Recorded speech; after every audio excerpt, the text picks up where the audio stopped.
everybody. Here we are once again. We're working on chapter 34, welding discontinuities and failures.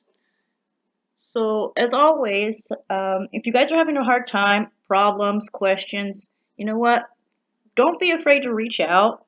I'm here all the time, waiting for you guys to call me, text me, email me, leave me something in the classroom. If you guys don't get it, if I gloss over something that it doesn't make sense, find out.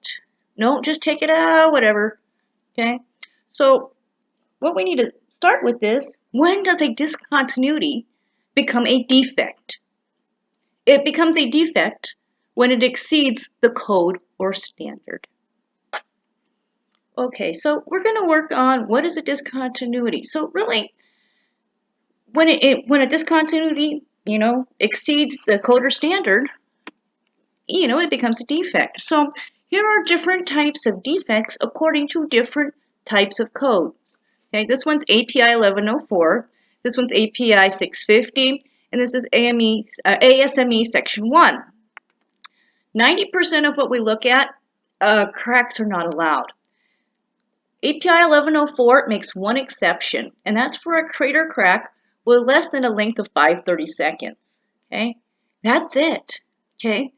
API 1104 is probably one of the more lenient codes in terms of pipe, okay? But if we start to look at some of this information, and this is also in your book, but it talks about undercut, 1/32 or 12.5% of the wall thickness, maximum 2 inches, slag inclusions, length of 2 inches, no more than a 16th. So we're looking at all of this information going, oh my goodness, okay? So what is this telling us? This is saying under this code or standard, these things here on the left turn into a defect when they reach over this, okay?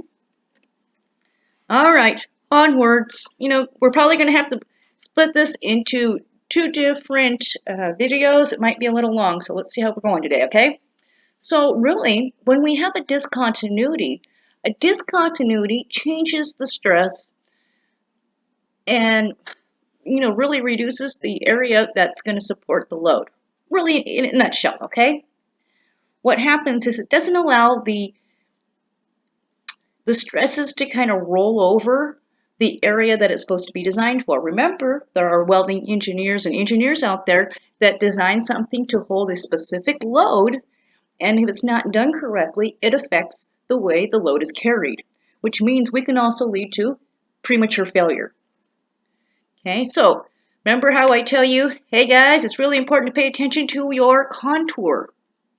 Check it out, okay? So when we take a look at the toe here, see how, the stresses are kind of, taking over and just kind of rolling over. Now, if I have a really sharp area, it's not smooth into the toe, what happens is that it kind of runs into it and it creates a stress here, okay? So that's what's happening. So we need to pay attention to whatever type of contour that we're making, how it can lead to issues. And really, I want you guys to be able to be better prepared and better understand what happens, okay? Alrighty, so cracks. We know they're most serious, okay? And they're pretty much not allowed. But we're going to talk about different types of cracks and how they happen and what we can do to prevent them, okay? So the first one would be a highly rigid joint. This means there's no ductility in the joint. I mean, this thing is solid, okay? The first thing is preheat it. If I can preheat it, sometimes it can help it, okay? Relieve residual stresses mechanically. That means possibly peening it or using these little shots to help diffuse it, okay? And sometimes we have to backstep or pay attention to our weld bead sequence, okay? Excessive dilution.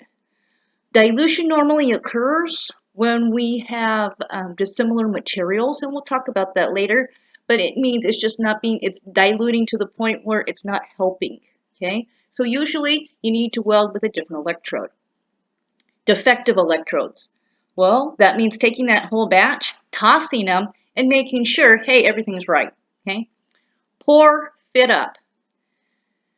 Pay attention to your fit up, making sure that you have a sufficient root opening, but maybe you need to make it a little bit better. Okay, a small weld bead.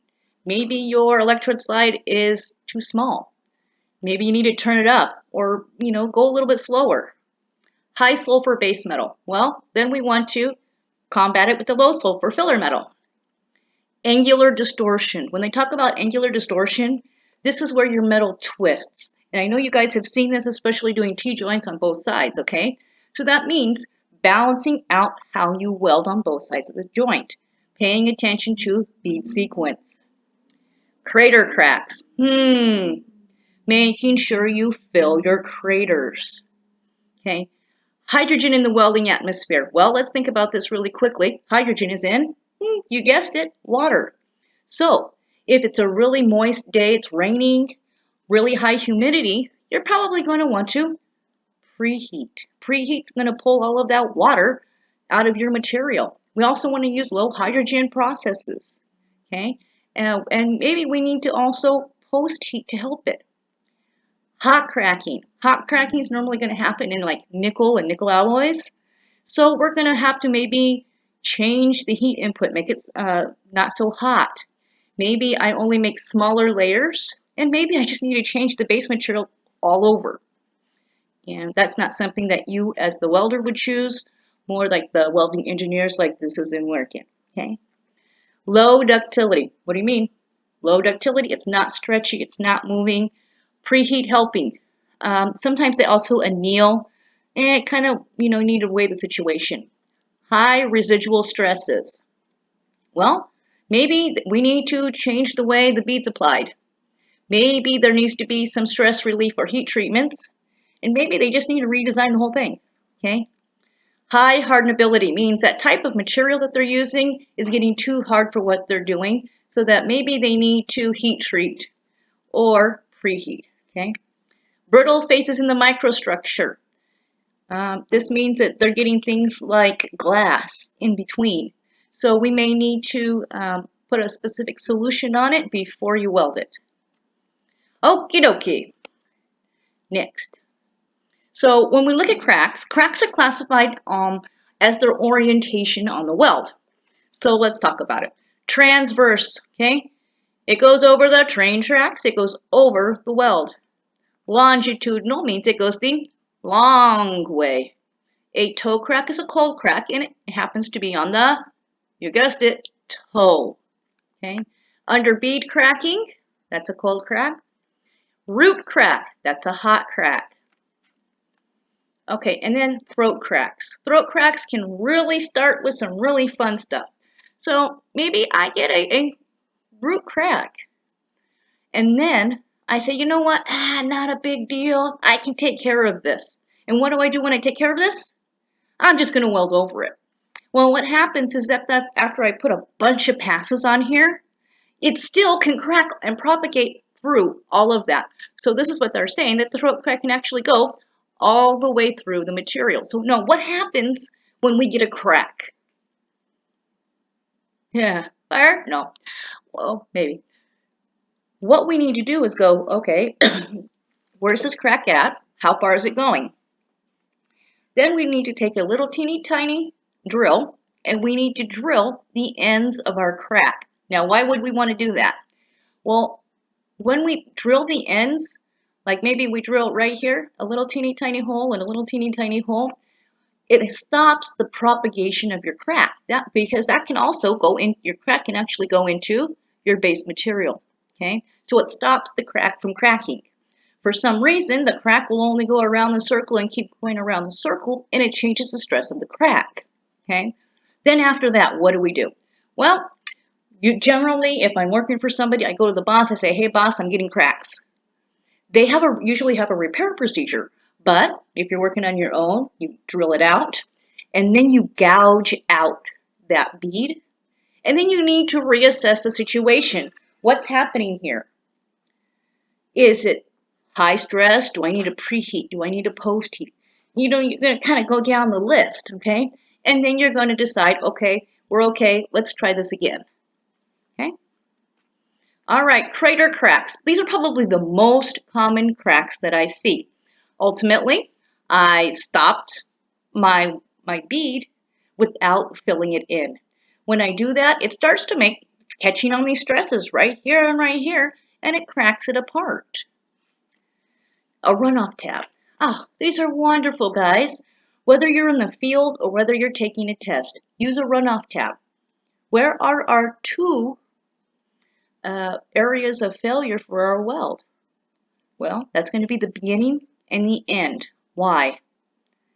Well, that's the hottest part of my weld and the coldest part of my weld. This also means that once I'm done, I'm going to cut off my little tabs here and here, and I'm going to have a bunch of good stuff, right? More good weld, okay? And it helps, maybe if I'm starting and I get a little porosity there and it's fine because we're cutting it off, okay? All right, underbead cracks. Underbead cracking usually happens because of hydrogen. That means that we've got something going on, whether my base material's moist or my filler rods are damp. Either way, hydrogen can cause underbead cracking. All right, of course, here it is. Low hydrogen electrodes can help prevent underbead cracking. Okay. Lamellar tearing. Woo, this stuff is fun. All right, well, let me explain lamellar tearing. Ultimately, when we think about metal, the best way that I can explain it is think about a phone book, okay? And all of those pages, when it's all stuck down, it's one book. Well, lamellar tearing is like tearing some of those layers apart, and it's actually peeling the layers apart from the stresses. Now, sometimes it's because of the weld design itself. So, like this way.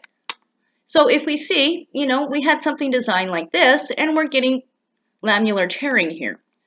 But if we just move the joint to the other side, it changes the direction of the stress and how things work.